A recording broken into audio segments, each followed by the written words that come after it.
Hey, the Thabreakmasta here, and it's going to be my Nazo no Kanojo X, aka Mysterious Girlfriend X, episode 11 review.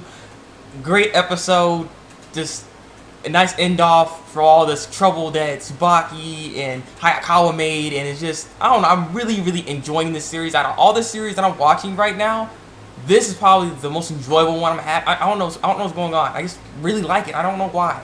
Just something about it. I just really like the show, but let's jump into the review. Yeah, a little recap showing what happened in the last episode. As we know, she dresses up as her old junior high school clothing and having the wig on, with the hair, and just doing that kind of stuff with Tsubaki and everything. So Tsubaki and Hayakawa are walking through the school, through the whole festival stuff that's going on right now, and she's clinging on to Tsubaki like crazy, like really holding on a lot. And Tsubaki's like, "Why are you doing this? You don't have to hold on to me like that." And she's like, "Well, if my boyfriend comes, then he's gonna, I want to show him that we are actually together, and there's nothing going on, no one knows, I kind of get her a premise of it, but the whole point is she's lying. So, she's just trying to get, Urabe jealous and trying to make her see it, so I don't know. But yeah, that's what's going on, and he's like, I guess so, but, I guess he kind of stopped on that, but yeah, so that's a little development they're having at the moment. And they're going somewhere. I don't know exactly sure where they're going, but then we end up seeing Oka and Ueno, and Oka and Ueno. They end up going to some cafe, and at least Oka wanted to go, and then Oka went inside. Ueno ended up using the bathroom, washing his hands, and he had this little moment where he was peeing. He's like, "Maid cafe," and then like people next to him like, like. I just don't know what's up with that scene. I don't get it. But he's all washing his hands. He's going in there, and then the maid's like, "Welcome, master." I was like, "Oh." The funny thing is, I kind of want to see how the maid cafe works, because you go to anime conventions, there are maid cafes, so I'm curious how that all goes. But yeah, so he ends up going in there. He ends up getting a bit of coffee or whatever that drink was. I'm not exactly sure what it was. I'm pretty sure it's coffee because it's in a coffee cup. But the person that dropped the coffee and gave it to him was his girlfriend Oka, and he's like, spits all the coffee out. He's like, what's going on? Why are you wearing the stuff? Like, wearing the suit for? And he's just getting all, like, wow, what's going on here? She's looking good. And she's like, well, this is a good suit and all, but it's kind of tight around my chest. And he's like, he's all just fogged up and look like, oh wow. And so he ends up getting jealous because there's two dudes like, hey, can I take a picture and stuff? And she's taking pictures of Oka, and so that made Ueno mad. And Ueno's like, what the? And like broke his glasses, getting angry. And so he's like, I'm gonna go somewhere else and stuff. And he ends up leaving. And so he left Oka just there. And Oka's like, I really wanted to go other places with him. So he's like, it's probably got mad and jealous like that so fast. So as that was all going on, she turns around on the other side. She ends up seeing Tsubaki and Hayakawa together, holding on to each other and whatnot. And she's like, whoa, what's going on here? What's happening? Like, why is he holding on to another girl and stuff? Like, he's only supposed to be with Urabe. What's happening here? And so she got real curious, and so she ends up following them. And apparently, where they go is it's like an abandoned part of the festival or the school per se. And they're in this old classroom basically, and this classroom looks exactly like, I think it was actually the classroom that looked exactly like when they're in the junior high and used to study together and everything.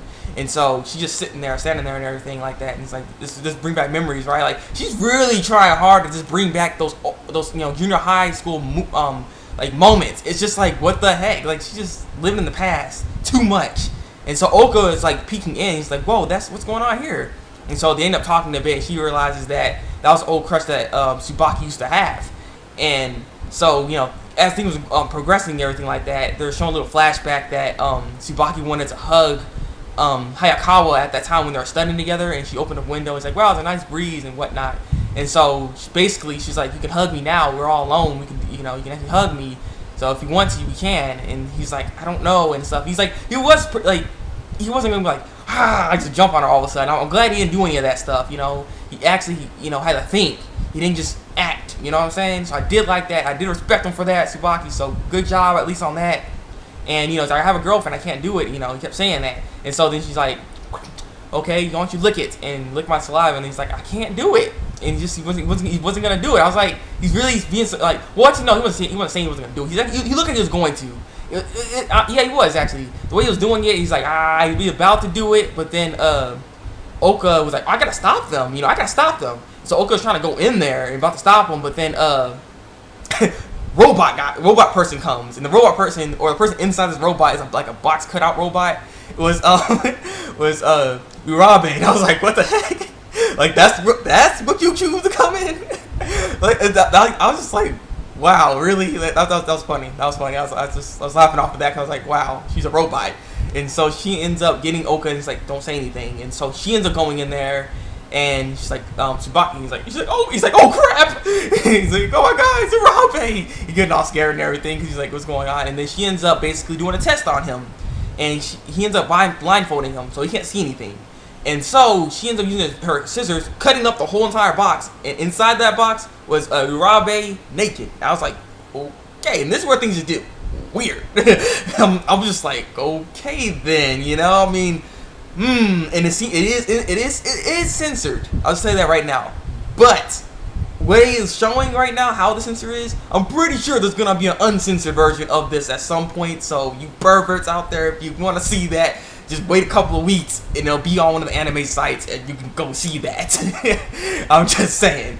So yeah, she's naked, butt naked in the classroom with Hayakawa and everything like that. And so she ends up you know, Urabe gets her spit, puts it in it's a test basically. The test is whose spit is sweeter basically. And whoever spit is sweeter and who has the best reaction can be with tsubaki, I guess. Well, I think that's what it was. I'm not exactly sure, or the bond that was gonna happen. And so they're supposed to be paper rock scissors to go who's first, like who's gonna be first to do the spit thingy. And so paper rock scissors, Urabe wins because she's a beast at paper rock scissors. You know, she got scissors. I don't know, that's a stupid joke. But yeah, so she ends up getting the spit out of her mouth, put it in put it in Tsubaki's mouth. And Tsubaki's like, oh, she's a massive like nosebleed all of a sudden. He's like, oh crap, like I know who that was. That's freaking Urabe. But why are you? And then you like, no, don't say it. Like, so why are you naked and stuff? Like he knows that she's naked, and he just overreacted on that. He's like, holy crap. And so that made Hayakawa like, what the heck just happened? And so then it was gonna be her turn next, right? But for some reason, when she was gonna do it, she started to tear up. And it just seemed like she just couldn't. She resisted herself from doing it actually, which is weird. Like before, she's like, do it. And now this time, finally, like I guess after seeing that, it just made her be like, I can't do it. And she just started tearing up, and then she started crying, and you know, just feeling bad about everything that happened. Basically, was what was going on. By the way, you know, Urabe was naked, but she had Hayakawa had to get naked too. So they're both two naked girls right in front of him, blindfolded. He couldn't see anything, so he was having the imagination. He's like, holy crap. I got two girls naked right now, just right there, just right there. Yeah, he couldn't get that off his mind. So I mean, even if he probably licked her saliva, I don't even know how. I'm not sure how the effect would be because he's pervert. Yeah, but I mean, come on, anyone would think things like that, I guess. But so yeah, he was having those kind of thoughts, by the way, too. He's like, man, she's naked. He's like, no, I can't do that. But yeah. So basically, what happens afterwards, you know, as she repents and she's all sad, it's like, I'm sorry, well, not saying sorry, but I'm just, you know, all this stuff is going on.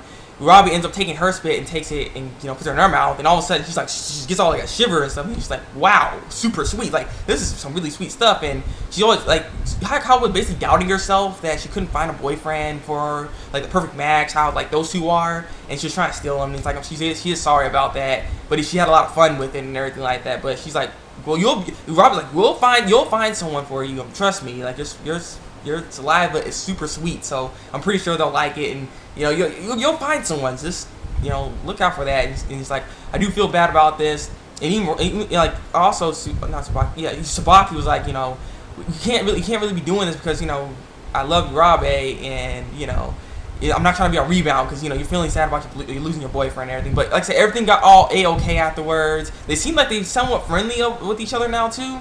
Those, you know, Hayakawa and Urabe, so it was actually pretty interesting. Like the tension was off, and so, you know, Tsubaki was like still having those kind of thoughts, and he's like, no, I'm not gonna think about that, no more. And he's all shaking his head like this, and all of a sudden, I guess that thing wasn't tight enough, and it came off, and he was like, he was just dead shocked. And then Oka's like, you do know Tsubaki's blindfold came off, right? And then he was like, oh no! And then they both slapped him, and he was just knocked out. He's like, oh, smiling, happy and crap. I mean, that was a pretty good sight for him to see, I guess. But he's knocked out, so I'm pretty sure he's gonna have that on his mind the whole time. Yeah. And so basically that ends it all with all that common commotion and all that drama with those two. It's finally cut, done, and dry. And so then at the end they start walking together home like they normally do. And Tsubaki's like, I'm pretty sure you're mad at me, huh? Because well, she's like, oh, you're mad at me, huh? And he's like, well, no, not really. But he's like, I went behind your back, I lied to you, and all that stuff, and I'm pretty sure, you probably be mad at me and all that. And so then, but then she's like, she kind of seemed like, I guess like understanding the way she was talking about it. She's like, well, basically, I can understand your feelings. If I ever had my crush come to me, I'll probably hang out with them too and stuff. And then she's like, then Tsubaki stopped. He's like, what? And then she's like, just kidding. And it's like, if it hurt you for me to say that to you and I lied to you and all that kind of stuff, don't do the same thing to me. And I was like,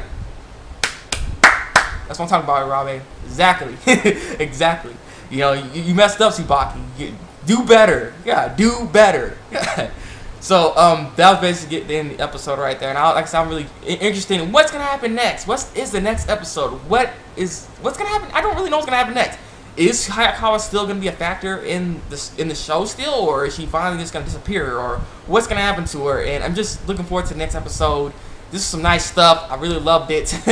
What are your guys' thoughts on this episode of Nazo no Kanojo X, episode 11? Leave your comments below and tell me what you think. Like if you like this review, and subscribe to my channel for some more Nazo no Kanojo X reviews. So yeah, it's been the Thabreakmasta, and until then, break out.